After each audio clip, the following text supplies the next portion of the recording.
Sveikinuosi su visais iš Kauno Vytauto didžiojo universiteto didžiosios salės, kurioje šią akimirką vyksta tarptautinės tolerancijos dienai skirtas paminėti renginys, o kas viduje? Aplodismentai. Taip, šiandieną čia susirinko daugybė moksleivių, studentų, kurie renginio metu jau spėjo išgirsti informacijos apie emocinę sveikatą, toleranciją bei savižudybių prevenciją. Žymus Lietuvos filosofas Leonidas Donskis yra pasakęs: tolerancija tai kasdieniniai išmėginimai. Juk mes kiekvienas sutikdamas vis naują dieną kažko mokomės, su kažkuo susipažįstam, padarom klaidų, kartais norom ar nenorom įskaudinam kitą, vėliau atsisukę į save nedrįstame ištarti atsiprašau. Tolerancija yra kelias į savęs ir kitų pažinimą, gebėjimą priimti vienas kitą. Jau visai netrukus į sceną pakviesiu Nojų Berlinską, kurio istorija pažymi, kad į savęs pažinimo kelionę jam užtruko eiti ne vienerius metus. Susidūrė su emocinės sveikatos sunkumais, nenorėjimu pabusti, kažko siekti ar dirbti, Nojus kuriam laikui paniro į tamsą. Bet šiandieną jis į gyvenimą žiūri kitaip, su šviesa, su noru padėti kitiems tapti stipresniais, mylinčiais save, kažko siekiančiais. Kyla du pagrindiniai klausimai: kas buvo Nojaus viduje ir kaip jam pavyko pažinti save iš naujo. Tad kviečiu į sceną šiltais aplodismentais pasitikti jėgos ir sveikatingumo trenerį, prekės ženklo Priklausomi nuo sporto įkūrėją Nojų Berlinską.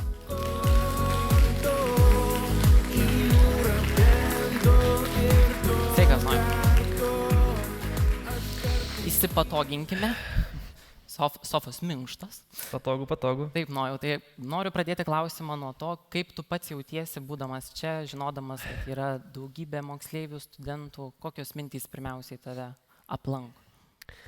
Tai visų pirmiausia, džiaugiuosi, kad čia galiu būti, nes man tai iš tikrųjų nemažai reiškia, kad turiu galimybę kalbėti, įkvėpti, dalintis kažkokia patirtimi, išmintimi, taip galim pavadinti. Tai tikrai dėl to labai džiaugiuosi. Iš tikrųjų, netgi prieš 3-4 dienas vaikščiau ryte lauke ir tokia mintis kilo, kad norėčiau kalbėti univeruose studentam ir netgi turėčiau ką pasakot, kokią 20 valandų paskaitą. Ir aš net nežinau, kad šis renginys bus būtent universitete, aš tą žinau gal užvakar irgi. Man tą pačią dieną žinau, kai tą patį pagalvojau. Okei, tai čia viskas taip ir turi būti vadinamas. Taip, tai minčių gale. Čia apie tai, ką mes kalbėsime. Mūdviejų pokalbį noriu pradėti nuo vaikystės, jeigu suklysiu pataisyk, bet esi iš Biržų miestelio, turi 2 brolius ir sesę, tai gal pirmas klausimas, koks tavo pačio santykis yra su šeima ir kaip tau svarbu palaikyti tą santykį? Jo, esu iš Biržų, ne Biržų. Taip. Ir dar galim sakyti, kad turiu dar papildomai 2 įvaikintus brolius, 9 sesę, tai kaip ir mūsų 8 realiai. Tai va. Mano akim iš tikrųjų, kad šeima apskritai yra svarbiausia, ką tu gali turėti, nes gali tau gyvenime būti įvairių žmonių, jie ateina, jie išeina, gali manyti, kad jie yra tuo laikotarpiu patys svarbiausi, bet tie, kas išlieka, tai išlieka būtent šeima. Tai iš tikrųjų palaikom glaudų ryšį. Mano brolis vienas yra kaimynas dabar mano, Vilniuje, žinai, šalia, sesė lygiai taip pat Vilniuje, kitas brolis irgi. Tai manau, kad visiems tas santykis su šeima yra iš tikrųjų labai svarbus ir apskritai, jeigu čia ir plėstis ir apie vaikystės ryšį ir apskritai būtent su tėvais, tą visą ryšį, kokį tu turi, labai daug gali būti gilių pasąmonėje įsteigus dalykų, jeigu to neatstatai ryšio iš vaikystės. Pavyzdžiui, jeigu tarkim jis ir nesusiformavo vaikystėje ir tarkim, jeigu tu augi su kažkokiam nuoskaudom ar su kažkokiam problemom, su kažkokiais galbūt kaltinimais, ko tu neturėjai, ką tu turėjai ne taip, panašiai, tai tas ryšys iš tikrųjų labai svarbus, mano akim, ir labai taip pat svarbu yra tą ryšį atstatyti, o jeigu jo nepavyks atstatyti, labai svarbu būtent yra susitaikyti su tuo, kaip yra, ir tiesiog suvokti, kad tėvai ką galėjo, tą darė iš tos perspektyvos, nes dauguma žmonių tiesiog yra linkę kaltinti tėvus, kaltinti savo vaikystę, galvoti, kad kadangi jiem kažkaip specifiškai nepasisekė vaikystėje, kad nuo to priklauso jau būtent gyvenimas. Tai mano toks galbūt suvokimas tiesiog būtų jaust besąlygišką meilę savo tėvam. Čia pirmas dalykas. Antras dalykas, su kuo daug žmonių susiduria, tai būtent yra lūkestis, kad tėvai turi būti tie, kurie tave būtinai palaikys, tavim tikės, tave supras. Faktas, kad jie norės tau geriausio bet kuriuo atveju, net jeigu ir to nesakys tau tiesiogiai, bet įprastai, kai žmogus kažko nori kažką pasiekti, kažkokią svajonę turi panašiai, tėvai įprastai gali ir nepalaikyti, ir nesuprasti. Ir kai žmogus turi tą tokį lūkestį, kad tėvai privalo suprasti, privalo palaikyti, tada jam gali būti labai skaudu. Tai aš labai dažnai sulaukiu klausimo, kaip man priversti tėvus mąstyti kitaip, elgtis kitaip, arba mane palaikyti, arba mane mylėti ir panašiai. Tai iš to kyla labai daug problemų, tiek psichologinių, tiek apskritai. Tai tiesiog mano patarimas būtų suvokti tą patį faktą, kad apskritai sąmoningų žmonių yra labai nedaug. Ten galim sakyti procentas visam pasaulyje. Kas šimtinis žmogus bus geriausiu atveju sąmoningas, kuris iš tikrųjų tave galėtų palaikyti, tau nepavydėti, galbūt tiesiog tave paskatinti kažkaip ir panašiai. Tai jeigu tu, žinai, kodėl turėtum tikėtis, kad būtent tavo visa šeima turės būti tokia pat kaip tu.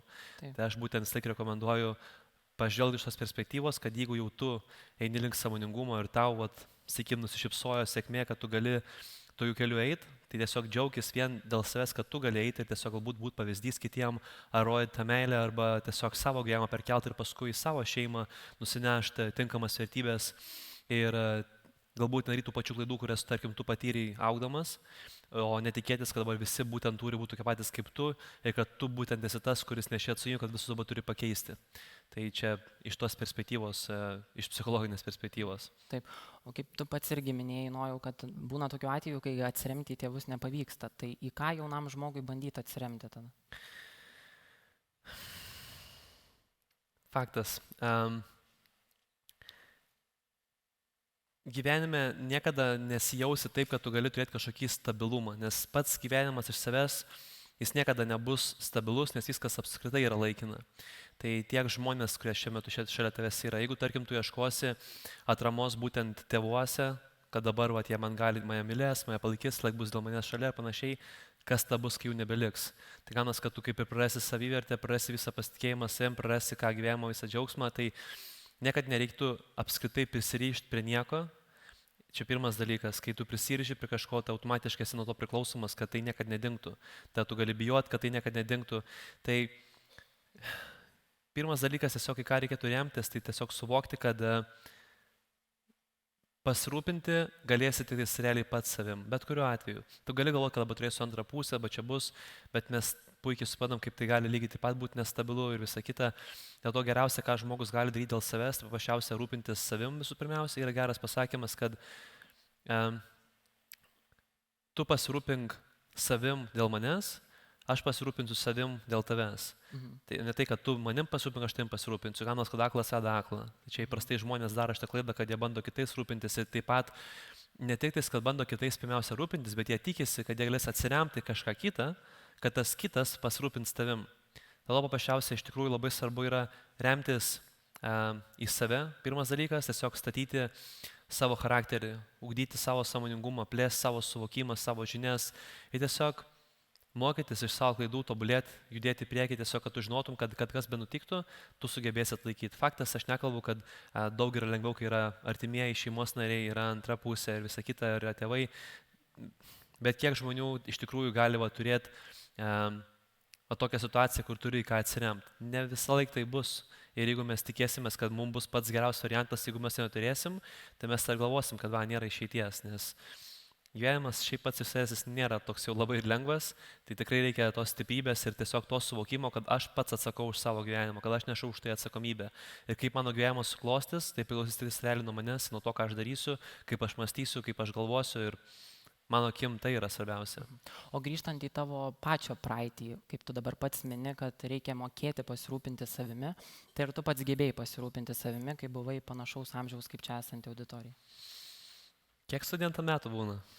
Įvairiai nuo 18 iki 22, 4, 5. Supratau.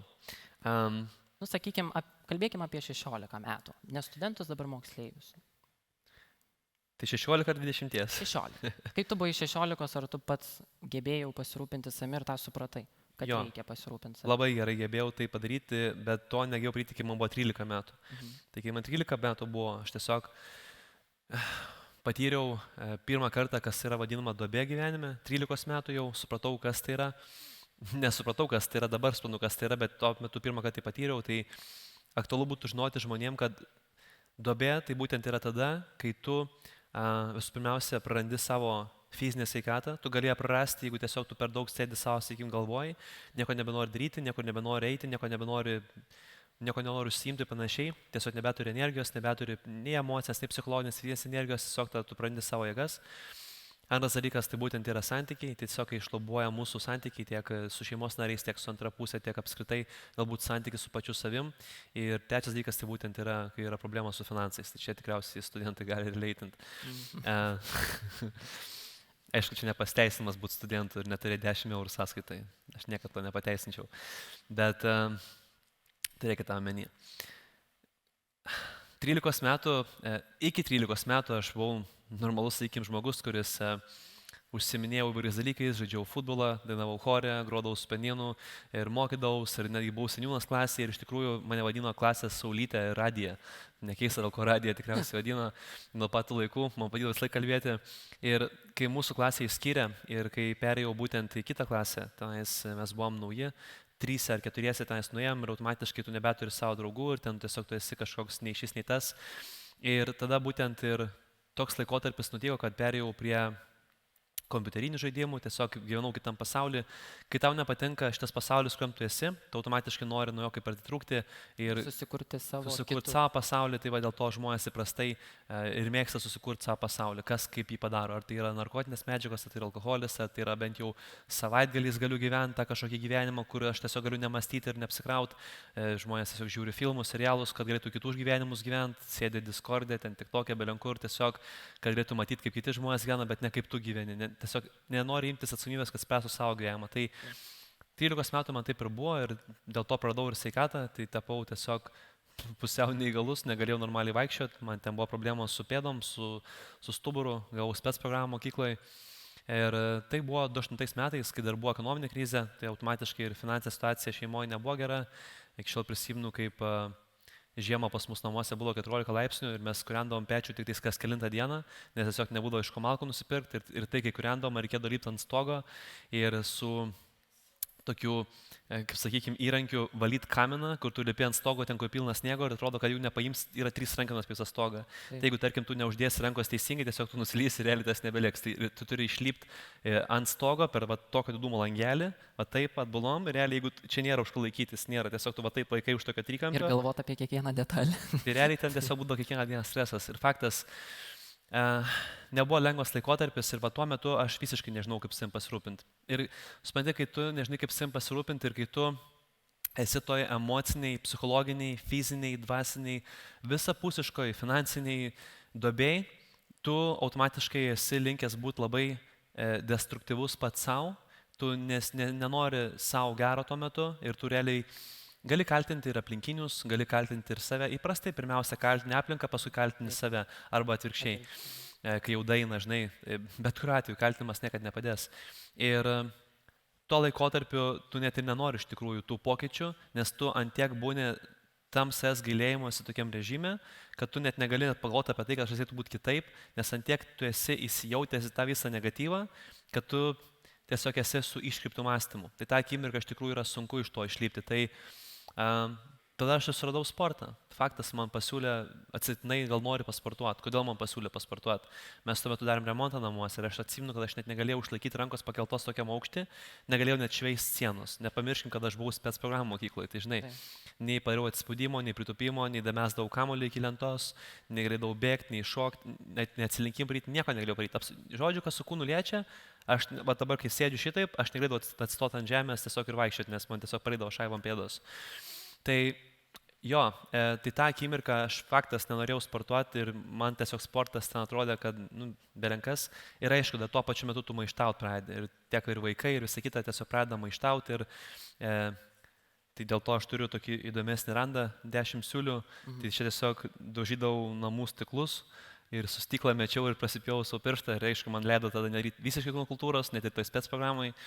Tai dar daugiau prie kompo tada nulaifindavau, žaisdavau, kas man tas pirštas vis tiek galiojantis. Aš galėtum rašyti, bet žinai, taigi gali nerašyti, nerašai. Tai tuo laikotarpiu būtent atsirado pas mane sportas, tą pradėjau sportuoti ir puikiai prisimenu, kad tą, ką išmokau būtent su kompiuteriniais žaidimais, tą pritaikiau realiam gyvenime.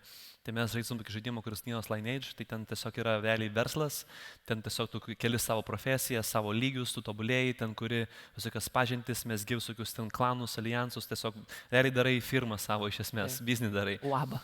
Nu tai vat mes iš to ir uždirbinėjom pinigus su broliais, ten, žinai, parom žaidžiam non-stopu. Tai tą pradėjau pritaikyti būtent su sportu. Išsikeli tikslą, dabar aš noriu daryti pristraukimą.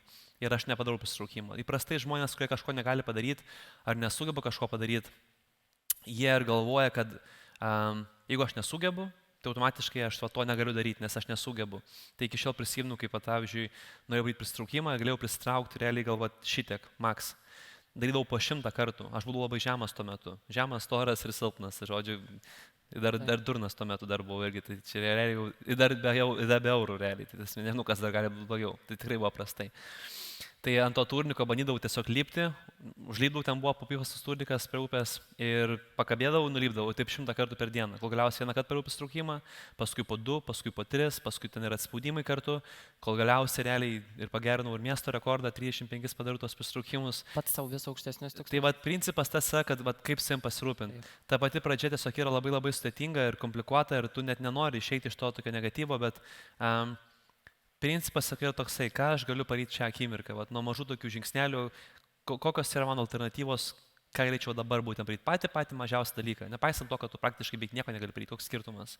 Tai nuo to laiko pradėjau susportuoti, išsikelinėti tikslus, jų siekti, juos įgyvendinti ir automatiškai įgijau tą pasitikėjimą savim, galim sakyti, kad tu sugebi kažką daryti ir tas pats faktas, kad tu sugebi kažką daryti, labai automatiškai padėjo psichologiškai ir dėliotis į kitas sritis ir, kaip sakau, to pasitikėjimo, kai gauni, automatiškai ir geriau ir mokais ir daugiau dalykų darai ir tada dirbti pradėjau tuo pačiu metu ir kaip tu sakyk, man pavyko save tiesiog išlaikyti ir dirbdavau, ir pinigų uždirbdavau, rinkdavau akmenis, ten obalius, visokias uogas ir panašiai, kasdavau visokius griovius, ten belenką tiesiog darydavai, bet kad tų pinigų galėtum būti nepriklausomas nuo kitų. Taip. O nuo jau pas tave sportas atsirado tik dėl to, kad tu norėjai išsikelti irgi savo kažkokius didesnius tikslus, ar jis atsirado dar kartu, kiek žinau tavo istoriją ir dėl patyčių, kaip tu ir pats minėjai, nes buvai visiškai kitoks anksčiau. Tai jis ir atsirado dėl būtinybės. Tai nebuvo mano malonumas, kad aš gal noriu biškį nusimest pilvą. Tu nemastai taip.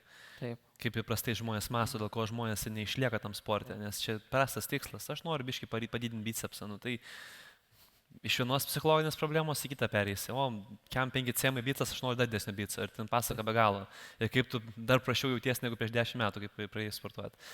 Tai sporto pradžia man tiesiog buvo būtinybė, aš sakau, kad žmonės imasi veiksmų gyvenime arba kai jie yra duobėje, yra priversti, arba kai jie tiesiog yra įkvėpti ir supranta to prasme, kas bus, jeigu darysi, arba kas bus, jeigu nedarysi kažko. Tai man buvo iš tos perspektyvos, kad aš buvau priverstas tai daryti, realiai. Aš turėjau labai konkretų ir aišku tikslą išsikėlęs, prieš pradant sportuoti. Aš norėjau išjungti brolį, išjungti sesę, išjungti mažesnį brolį, išjungti visus klasiokus ir dar kai kurios mokytojus. Ką reiškia išjungti? Tai va tai reiškia. Ta prasme, tiesiog išjungti šviesą žmogui. Okay. Taip, kad nebūtų, ne? Viską pavyko padaryti išskyrus mokytojai. O kodėl mokytojai nepavyko? Tai kažkaip su jais draugau po to.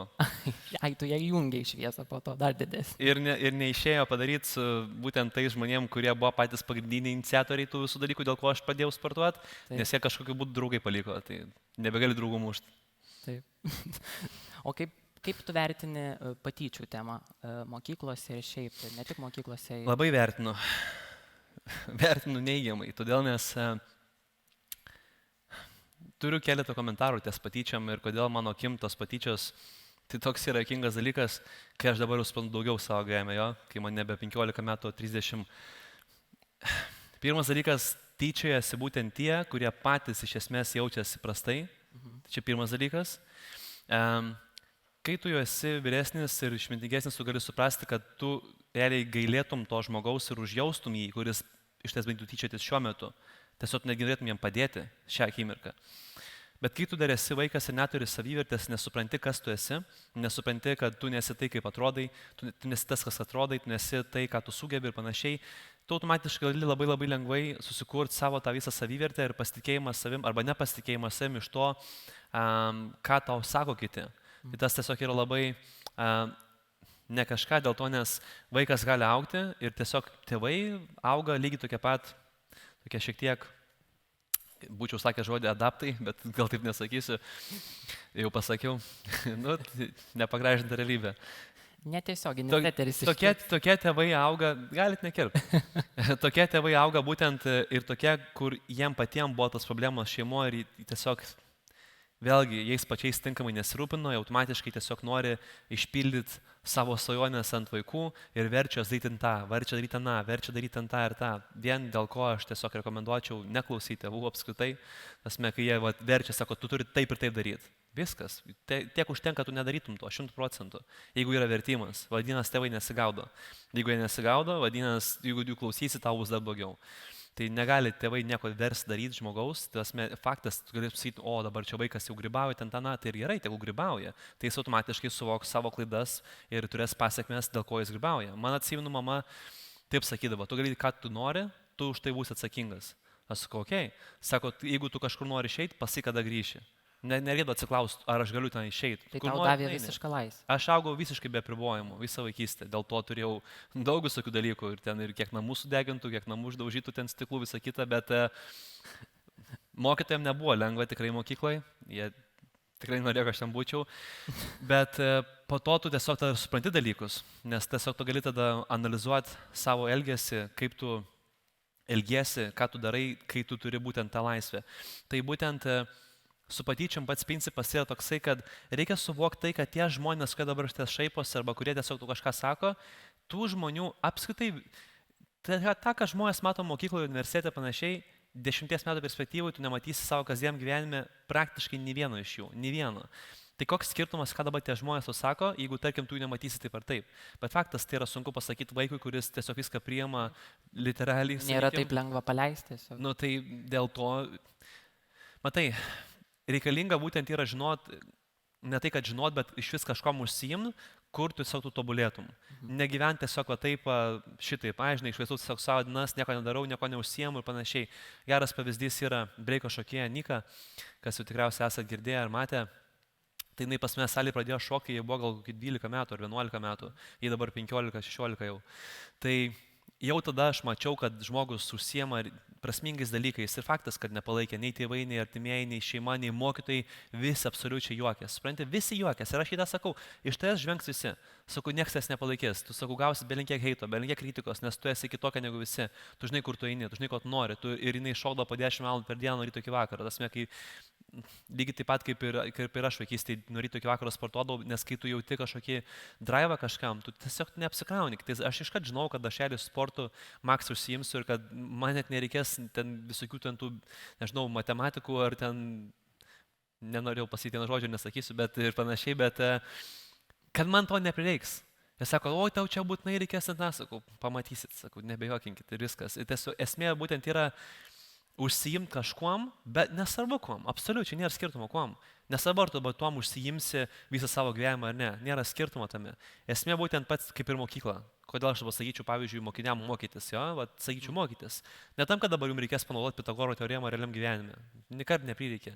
Ir neprireiks. Nepanaudojai? Aišku, ne. Tasme, elektronai, protonai baisiai prireikia. Belenkaip. Važiuoji gatvėje, elektronai, protonai, ne. Tasme, didžiosios dalies informacijos nepanaudosi. Nei ką mokys univerė, nei ką mokys mokyklai. Bet ką tu gali panaudoti? Gebėjimą mokytis. Mokymasis, atminties lavinimas, loginio mąstymo lavinimas, bendravimas, komunikacija, mokytis rašyti, skaityti, sakyti, šitie dalykai kiekvieną dieną panaudojami. Dėl to reikalinga mokytis, kad tu išmoktum mokytis. Nes jeigu tu nemoki mokytis, realiam gyvenime tu turi tapti kažkoks specialistas. Nes šiais laikais tiesiog būtų paprastam average žmogui, tai nenusimato gera ateitis realiai. Tasme, 8 eurų atlyginimas ir spraglinys dalykus į gyvenimą. Ne kažką. Tasme, jeigu to siekit, geriau kažką galvoti, kaip kitaip padaryti. Taip. Nes tu sukuri savo problemų, streso, pastoji galvoji apie eurus, pastoji galvoji apie tai, kaip čia išgyventi. Tai automatiškai atsiranda psichologinės problemos. Nes problemos yra tada, kai tu priverstas dirbti kažkam, kam nenori, daryti kažką, kas tau nepatinka ir dar pastoji galvoti apie tai, kaip neturi pinigų. Tai kas tau belieka? Laikinas malonumas, kažką skanaus pavalgyti, kur tai nėra tų eurų, žinai, dėl to kažką pigaus perkis skanaus, paskui priaugi svorio, paskui nepatenkintas savimėsi, gailies, kad nedarai savo tai, kas tau patinka, nesi kažkokių svajonių, nesi kažkoks specialistas, negerai atrodai, neturi jėgų sportuoti, tiesiog kiekvieną dieną vos išgyveni. tai čia kosmosas. Bet tas mąstymas ateina tik po kiek laiko, dažniausiai. Ateina tiem, kurie domisi. Mhm. Ateina tiem, kurie domisi. Ateina tiem, kurie mokosi, kurie domisi, kurie gilinasi. Jeigu man dabar būtų 16 metų, aš dar labiau stengčiaus. Aš mano akim stengiausi neefektyviai, kai man buvo tiek metų. Aš aišku, kasdien po 4 valandas skaitydavau apie sportą, apie visą kitą, bet didžiausia problema yra žmogui, kad jis nepatikė sim, kad jis yra vertas daugiau. Čia mano buvo problema. Nesvarbu, aš eksportavau, kiek aš užsiminėjau.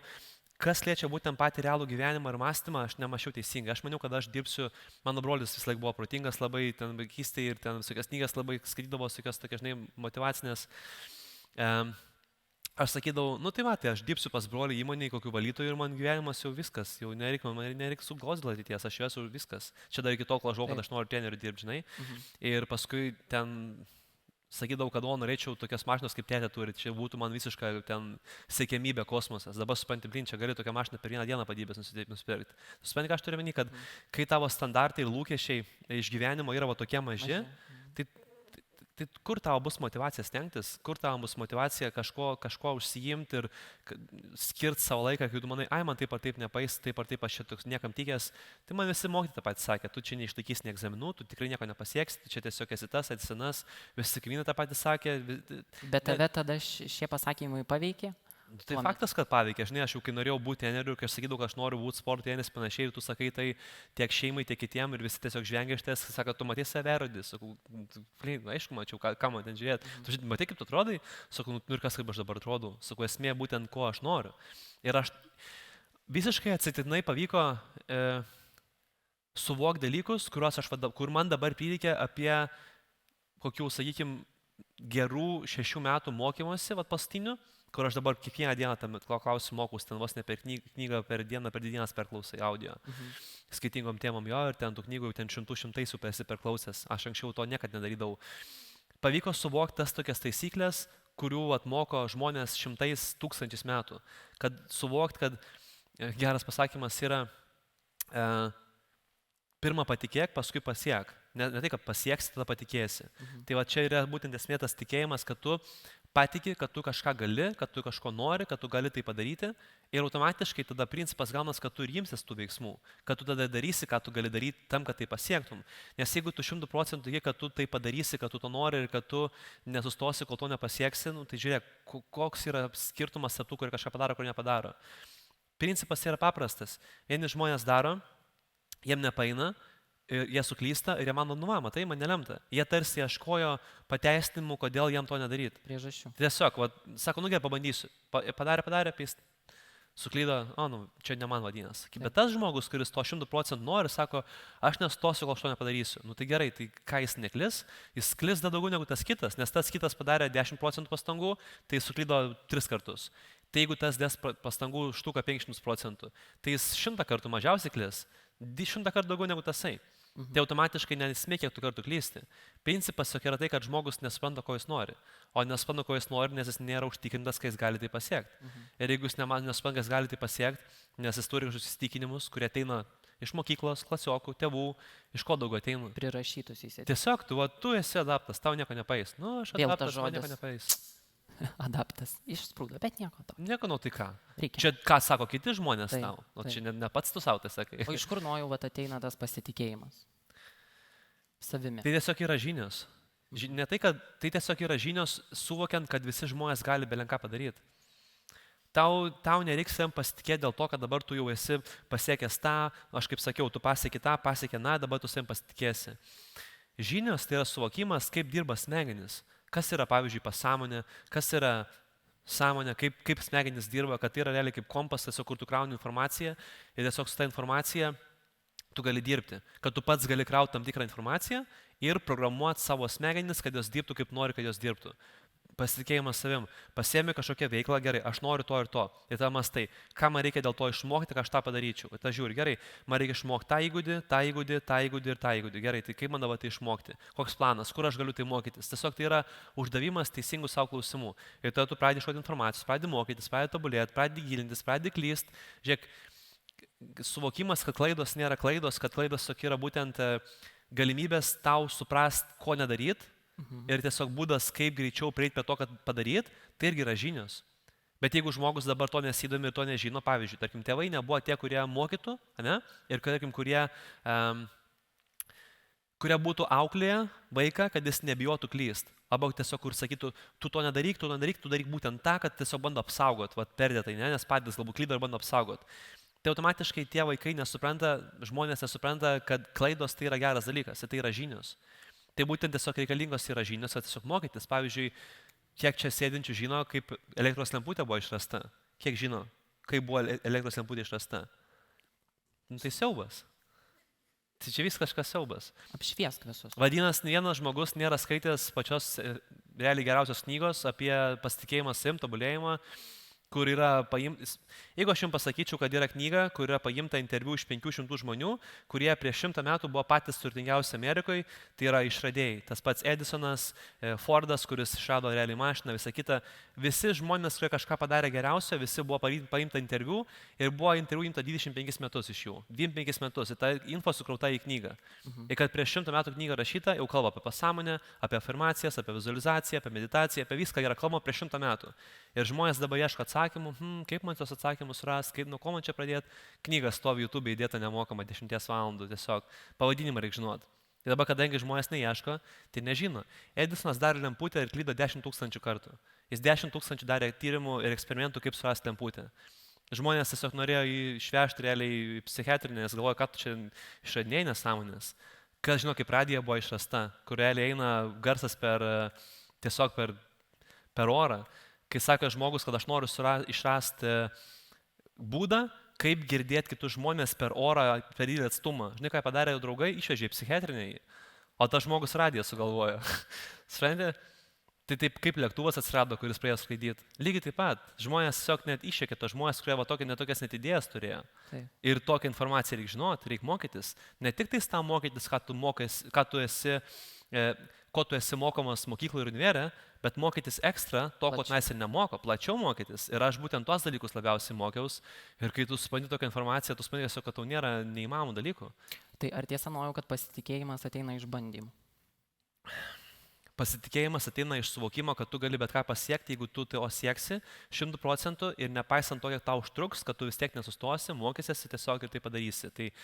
Bet pasitikėjimas ateina ir iš gilesnio žinojimo, bet mes dabar apie spirituality nepradėsim kalbėti, kas tai yra, nes pasitikėjimas neteina iš to, kad tiesiog, aš esu tas, tą ir tą pasiekiau, tą ir tą sugebu, dėl to aš dabar savim pasitikiu. O jeigu tu iš tai iš mes atimtum, jeigu aš dabar išvarau į Ameriką ir niekas mes nežino, tai ar aš savim galiu pasitikėti, realiai, jeigu aš dabar nebesu tieneris. Arba, tarkim, turėjau verslą, verslas žlugo. Tai viskas mano pasitikėjimas žlugo irgi. Tai pasitikėjimas yra truputėlį daugiau negu tai, tiesiog tai yra gilus žinojimas, kad tu esi daugiau negu kūnas, negu protas, tiesiog, kad tu esi neribotas potencialas. Jeigu mokai tai panaudoti. Tarp kitko, knyga vadinasi Think and Grow Rich, pasižymėkit. Pakalbėkime dabar jau apie tą populiarų žodį, ir kuris iš tikrųjų yra didelė problema, tai perdegimas. Ir pats 20 metų esi patyręs perdegimą, taip pat cituosiu tave. Buvau palūžęs tiek fiziškai, tiek psichologiškai, neturėjau net jėgų atsikelti iš lovos, nemačiau prasmės dienoje, buvau savimi nusivylęs. Ir mes šiandieną daug kalbame bendrai apie savižudybių prevenciją, apie emocinę sveikatą. Tai kas buvo ta kelrodė žvaigždė tau tamsiausia tavo gyvenimo akimirka? Visų pirmiausia, kad žinoti, kaip išlipti iš duobės, turi suprasti, kas yra duobė, dėl ko tu jį papuoliai. Tai pirmas dalykas, ką aš noriu pasakyti, kad ar mes visi sutinkam, kad mes neišmanom visko ir kad mes nežinom visko, kas sutinka su šitom dalyku. Ok. Vadinasi, ar mes galim daryti tokią išvadą, kad tarkim tai, ką aš mastau, arba tu mastai, arba jūs mastot, kad tai nebūtinai gali būti tiesa, kas sutinka šio klausimu. Gerai. Vadinasi, jeigu tu esi duobėjai ir tu mastai neigiamas mintis jo, kaip sako, nėra depresijos, bet yra žmonės, kurie masto depresuotas mintis. Ir tai paveikia tiesiog jų kūno chemiją, tada jie tiesiog nenori nieko daryti ir tiesiog aš pats tame buvau, aš suprantu, kas tai yra irgi. Taip. Ir net ne vieną kartą teko pabuvoti tokioj būsenoj, kur tu ten keletą mėnesių tiesiog vegetuoji lovą ir nenori išlipti iš jos. Jo? Tai jeigu mes suvokiam, kad tai, ką mes šiuo metu mastom, kad tai yra būtent suprogramuota iš anksčiau, mūsų pasąmonė. Jo? Pasąmonė yra bankas informacijos, ką mes esam girdėję vaikystėje iš tėvų, iš mokytojų, iš klasiokų, matėm per žinias, žiūrėjom filmus, ten kaupėsi visa informacija. Ir tai, kaip susiprogramavo mūsų smegenis, mes pagal tai mastom. Mes pagal tai turim požiūrį į gyvenimą, mes pagal tai turim įsitikinimus, lūkesčius ir kaip gyvenimas turėtų atrodyti, ne? Dabar, jeigu gyvenimas nesigavo taip, kaip mes galvojam, kad jis turi atrodyti pagal mūsų įsitikinimus, kaip mes mąstam, kas yra gyvenimas, mes tuomet manom, kad gyventi nėra prasmės, nes tiesiog gyvenimas yra blogas, vėlgi žinių trūkumas, kad gyvenimas yra blogas. Mes nesuvokiame elementaraus fakto, kad gyvenimas šiuo metu yra mūsų situacijos atspindys, vidinės būsenos. Tai vienas gyvenimas atspindi tai, kaip mes šiuo metu mąstom, kaip mes jaučiamės ir ką mes darėme iki šiol. Tai mano atveju buvau labai užsimotyvavęs, tai ten visiems sakau, kad aš čia būsiu treneris, aš čia būsiu sportininkas, aš čia būsiu tas, aš čia būsiu anas, aš ten patikėk, ten tiesiog tiek buvau prisikalbėjęs, kad visi tokie žiūri, nu pažiūrėsim, kas čia bus. Sustoka netaus lygiai. Ir kas gavos, išvariau dirbti Švediją tam, kad uždirbčiau pinigų, kad investuočiau tiek ir į mokslus, tiek ir į maistą, ir pragyvenimą, ir Vilniuje, tiesiog galėčiau nepriklausomai judėti panašiai, nes kai namuose gyvena ten 8-10 žmonių vos ne, tu supranti, kad okei, šeimos ten pagalbos kažkokios tikrai net negali tikėtis, nes jos nebus elementariai. Nes yra jaunesnis brolis ir taip toliau, ir sesė, žinai, kaip su merginom būna, kiek jam reikia pinigų. Tai automatiškai kas nutiko, aš variau dirbti ir su tokia motivacija variau dirbti, kad dirbau nuo 6 ryto iki 10 vakaro kiekvieną dieną, 2,5 mėnesio be išeiginių. Tai vadinasi buvo iki 15 valandų darbo diena ir aš kadangi turėjau tokį biškį, kaip man čia geriau įvardinti savo, koks mano mąstymas buvo, šiek tiek ekstremalus mąstymas buvo, tai tuo metu dar prižiūrėjau sveiką mitybą, kad negaliu valgyti nesveiką maisto, nes aš noriu dabar čia būti visiškas maks. Tipo, aš esu antžmogis, 15 valandų dirbsiu, valgysiu visiškai švariai 2,5 mėnesio ir dar 9 valandą vakarą eidavau užtanginę, ten, žinai, valandai su pusę, kas kokią 3 dieną. Taip. Ir 2,5 mėnesio neturėjau pertraukos, jo. Tai 2,5 mėnesio nesilsėjau ir galiausia vieną dieną buvo off, kai aš jau turėjau varyti į Lietuvą gimtadienį švęst ir ten pirmą dieną buvo mano išeiginė. Aš atsikeliu ryte ir negaliu pajudėti visiškai, negaliu pasukti galvos, negaliu pakelti rankos, negaliu pasilenkti, į kūną metęs toks uždegimas, nes aš per tą entuziazmą, sakykime, net nekreipiu dėmesio į kūno siunčiamus signalus, kad reikia sustoti, kad reikia pailsėti, kad reikia ten. Aš net neįsivaizduoju, aš net nejaučiu, aš net nežinau, kas tie signalai yra. Kai tu varai ir nesupranti, kas yra, kai rezervai pasibaigia, tu iš kur tu žinai, kas tai yra. Kai tau ten 19 metų sakai, aš galiu kalnus versti, tai žinai. Ir puikiai pamenu, kad net nebegalėjau net nusiprausti veido, alkūnės plyšo, negalėjau pakelti rankų, pečiai ten plyšo, negalėjau pritūpti, pasilenkti ir savaitę grįžau į Lietuvą, tą savaitę prasilsėjau ir tuomet, kai grįžau atgal, dar turėjau pabaigti projektą, dar 2 mėnesius turėjau dirbti, visas ten suvarytas, tai atsimenu, valgiau viską iš eilės, tiesiog, nes pradėjo kūnas deginti save. Aš tuo metu svėriau šiam 1 kilogramą su 1,84 ūgiu ir buvau visas ryškus, aš netgi dar sudeginau 5 kilus raumenų tuo metu, kai taip dirbau, tai ten iš vis palikau skeletas su riebalu ant pilvo. Vadinasi skinny fat, ne kažką. Ir gavos, kad dar po tų 2 mėnesių darbo grįžau į Lietuvą ir tada kas nutiko. Tu prasportavai 7 metus be sustojimo ir dabar tu grįžai pradinį tašką. Vėl nepadarau nei vieno pastraukimo, nei vieno atspaudimo, nei vieno pritūpimo po 7 metų, kur nebuvau praleidęs nei vienos dienos. Tas nė kartą nebuvau praleidęs sporto ir tu vėl tiesiog esi pats silpniausias, maksimaliausias silpnas. Tuo laikotarpiu uždirbau apie gal 15 000 litų ten būdamas, nes ten valandinis buvo, tai mes tiek valandų ir varėm. Ir aš tą viską paskolinau žmogui, kuris turėjo antstolius, jis aišku to nesakė pradžiai, sakė, čia noriu nupirkti džedą savo draugiai, čia noriu biškį slotsimuš, aš kadangi draugiškas žmogus sakau, nu tai tau reikia, nu žinai, gražinsi vis tiek, jis sako, jo čia su žiauriom, tai papalūkonom gražinsiu ten tą, na. Gražino? Tai aišku, ne. Tai visus eurus atidaviau, litus tais laikais. Sveikatą suvariau iki tiek, kad aš 4 mėnesius pragulėjau lovą, negalėjau tiesiog nieko su kūnu daryti ir nebegalėjau nei sportuoti, nei dirbti fizinį darbą, nes tiesiog buvau fiziškai susivaręs belenkaip. Faktas, tatuinis savęs gilėjimas, tada negali net išeiti į lauką, nes tiesiog visi žvengia iš tavęs, nes vėl žvengia iš tavęs po 7 metų, nes tu prisižadėjai, dabar nieko nepadarėjai, dabar nieko nebesugebi panašiai. Tai jo, buvo tikrai sunkus laikotarpis, nes tiesiog nežinai, ką daryti tokioje situacijoje. Ir kai tu nežinai, ką daryti, automatiškai linkęs labiau savęs gilėtis, labiau savęs graužti ir labiau galvoti, kodėl man čia neišėjo, kodėl man čia tas. Ir realiai buvau pasimetęs, tiesiog nežinau, ko man dabar reikės daryti, nes jeigu negaliu sportuoti, negaliu dirbti, ką man dabar. Ką veikti? Tiesiog pas tėvus dabar gyventi, 4 mėnesiai praėjo, tėvai jau nepatenkinti, žinai, kad tu čia tiesiog guli lovai.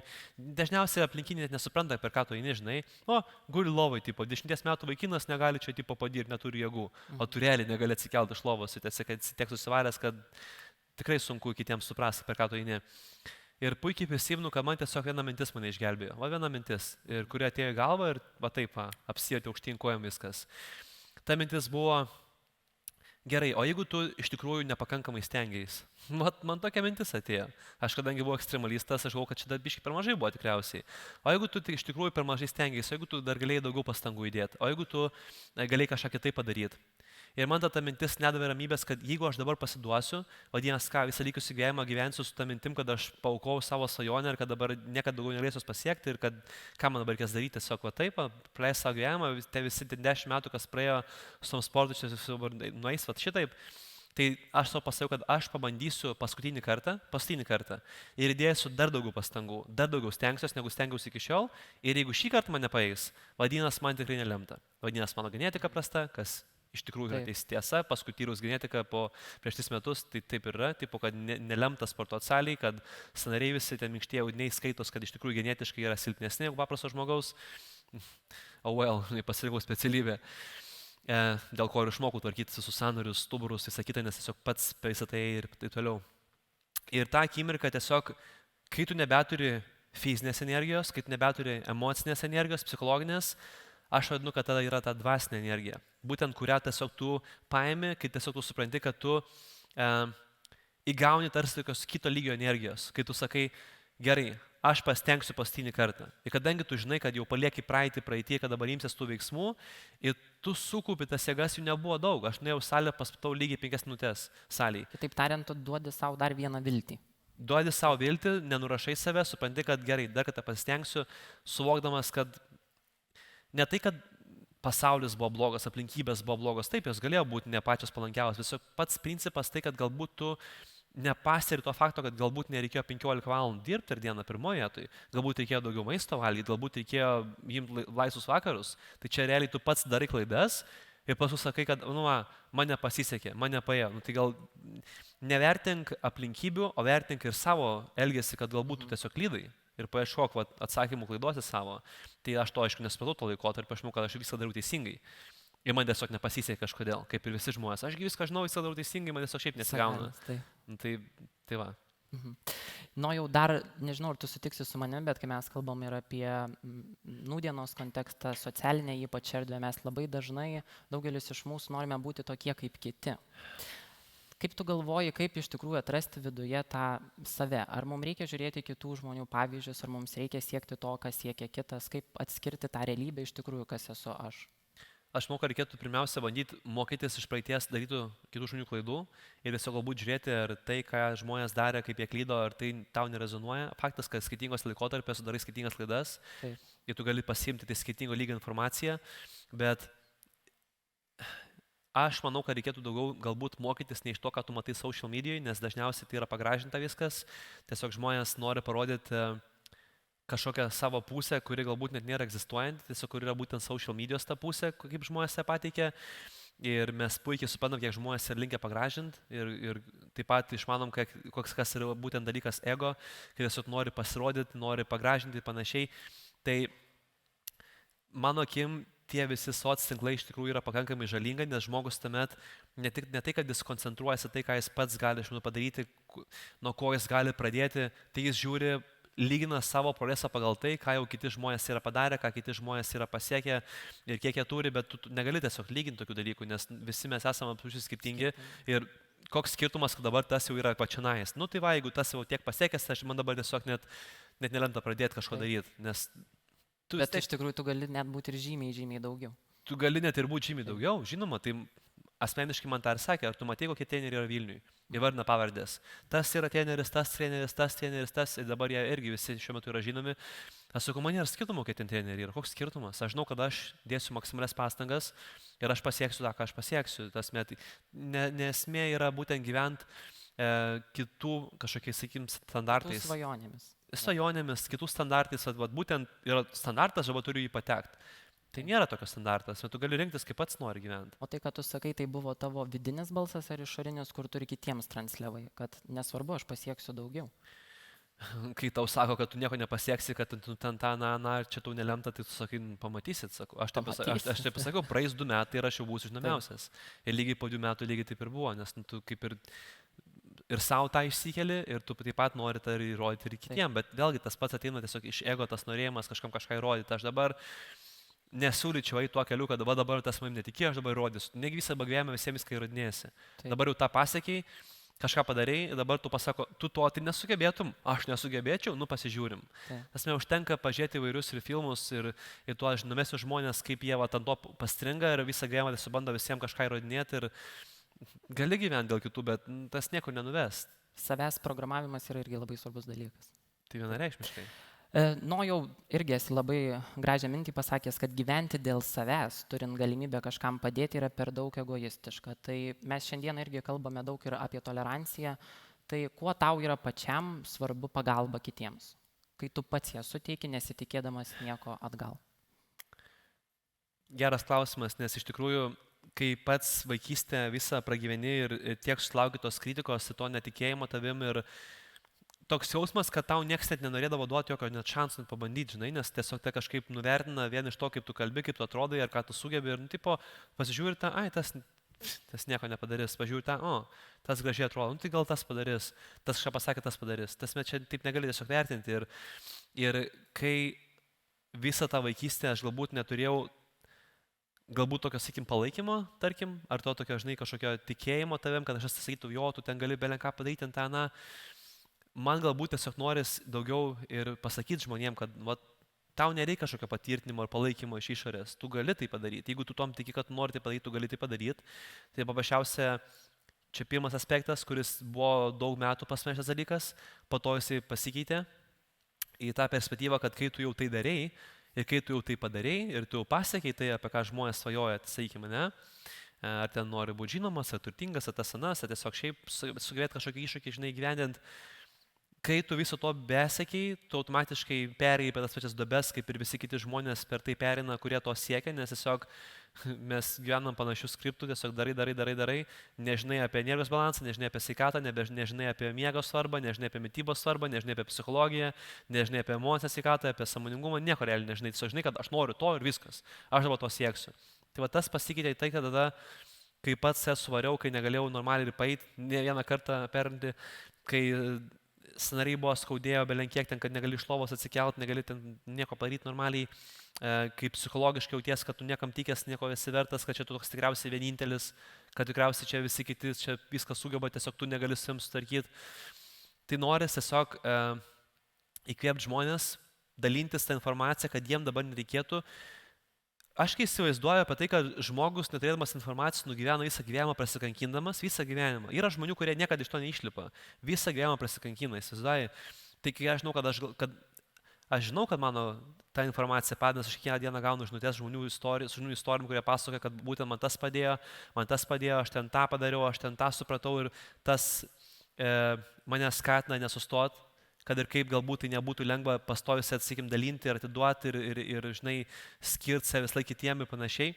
Bet mano akim tai yra ta didesnė prasmė gyvenime, kaip tu gali prasminti savo gyvenimą, nes, gerai, at this point, ką dabar, žinai, tiesiog praeit kalt milijonus, tipo, vieną, po kito, dabar namas, ten ta mašina, dabar jau čia private jetas, dabar čia jachta, bet esmė gerai, ir kas iš to, tipo, dabar kam to reikia realiai, kad tu savo parodytum, kad tu tėvam parodytum, kad draugam, kam tu tai nori parodyti. Faktas, jeigu tu turi viziją, kur tu tos pinigus panaudosi, kad gerą padaryti. Iš tos pačios knygos, kur aš manau paskaityti, buvo toksai Andrew Carnegie, kuris nutiesė būtent railroads, lietuviškai, tai geležinkelių, jo, nutiesė tiesiog visoje Amerikoje. Tai jis, kai jam buvo 20 metų, jis įkėlė tikslą, kad jis nori pirmą pusę gyvenimo uždirbinėti pinigus, tam, kad likusi pusę gyvenimo jis juos išdalintų visiems. Tai jis buvo pats turtingiausias Amerikos žmogus ir realiai iki šiol yra ten Carnegie Hall, Carnegie University Amerikoje, panašiai daug padarė įtakos žmonėm ir jo iniciatyva ir buvo tą knygą paleisti, kad žmonės visi būtų turtingi, tiesiog galėtų realiai gyventi neskurdė ir neturėtų straglinti ir panašiai. Tai iš tos perspektyvos, žinoma, aš irgi turiu įvairių idėjų, ką aš norėčiau su pinigais ir kaip daryti įvairius dalykus ir galbūt seminarus ir tiesiog ir daug ką daryti jo. Bet tai vis tiek nėra tas pirminis dalykas, kad jo, jeigu aš turėsiu tiek, aš tada būsiu laimingas, jeigu aš turėsiu tą, aš tada būsiu sėkmingas. Supranti, kad tai nebėra ta motivacija, kuri buvo, kai tau buvo 22-23 metai, kai tu tiesiog nori žbūt tai pasiekti.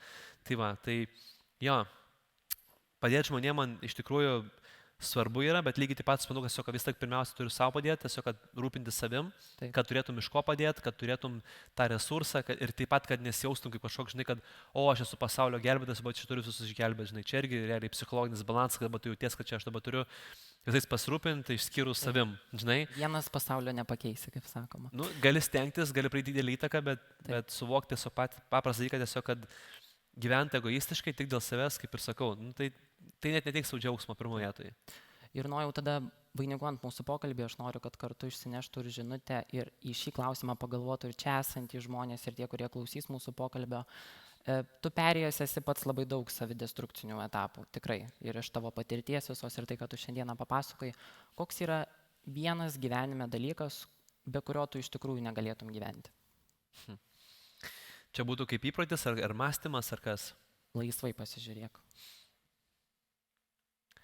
Jeigu tu negalėtum be kažko išgyventi, vadinasi, tu vis tiek esi prie kažko prisirišęs ir tu vadinasi, nesi pilnai laisvas nuo viso to, ką tu turėjai, tai manau, kad galėtum išgyventi praktiškai be nieko, kai tu iš vis esi išlaisvęs nuo visų dalykų, sakykim, tai iš tos perspektyvos mąstant, tai nėra, kad aš esu priklausomas nuo sporto, nors taip pavadinimas, kai tu jį sukūri 20 metų, tai priklausomi nuo sporto. Nepakeisi dabar to pavadinimo, bet jeigu nebūtų, žinai, kaip sako, nebūtų sporto, aš tikriausiai negyvenčiau.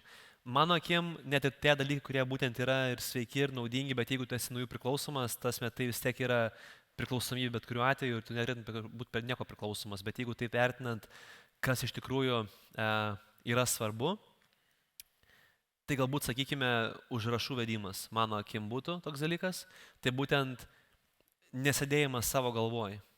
Išlėkimas minčių. Išsirašyt, kad tu matytum objektyviai, ką tu matai. Žmonės įprastai gali padėti kitiem, duoti patarimą visiems kitiem, jeigu jo paklaustų, nes tu visą tai žiūri objektyviai, tu vertini savo logiką, vertini tą savo mąstymą, kiek tu jo tu turi, bet jeigu, tarkim, tu savo galvoj sėdi, mąstymas yra chaotiškas, tu vieną akimirką pamastai apie santykius, po 5 sekundžių apie finansus, po 10 sekundžių apie tai, ką tu reikia dabar daryti, po 15 sekundžių mastai apie praeitį, po minutės mastai apie ateitį, už poros minučių tu jau galvoji, kad nori pizzos, už 10 minučių tu tiesiog mastai, kad to bus panijos ataka tas metu, kažkoks toks chaosas, tas žmogus masto neracionaliai.